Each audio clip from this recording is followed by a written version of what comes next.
Assimi Goïta qui a donné la famille.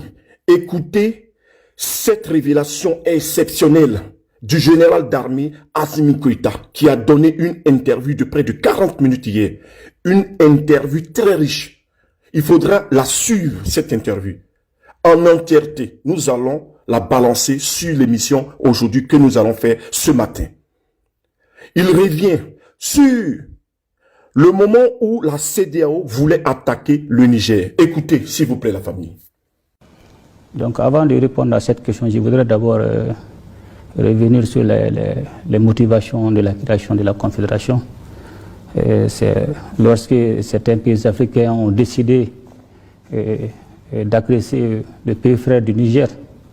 Et c'est en ce moment que nous avons décidé d'apporter notre soutien de fraternité, et surtout militaire, pour vraiment défendre l'intégrité et la souveraineté du pays frère du Niger.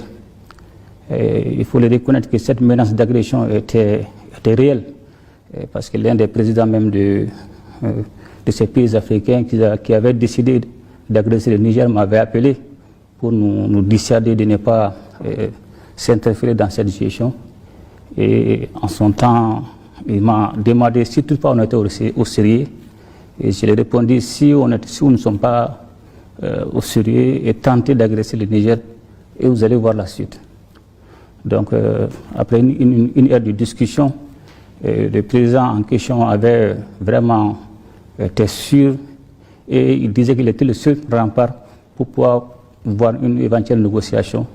Mais il disait que la décision d'agresser le Niger était déjà validée. Donc c'est pour vous montrer jusqu'à quel point cette menace était réelle. Ensuite, il a essayé de m'expliquer que la situation du Niger était différente de la situation du Mali et du Burkina. Selon son terme, s'il laissait le président Bassoum à son temps, ça serait le tour de qui après? Bon, j'ai répondu simplement, si nous aussi on vous laisse agresser le Niger, ça serait le tour de qui après? Donc c'était de bonnes guerres. Donc finalement, je pense qu'il est revenu à la raison quand il a vu qu'on était réellement décidé à défendre le Niger. Donc c'est pour vous dire que cette menace était réelle et pour vraiment formaliser notre union, donner un caractère juridique légitime à notre union pour défendre le Niger, nous avons décidé et signé à l'unanimité et de façon simultanée la charte de Liptako-Gourma pour instituer l'alliance des États du Sahel. La famille, écoutez cette révélation.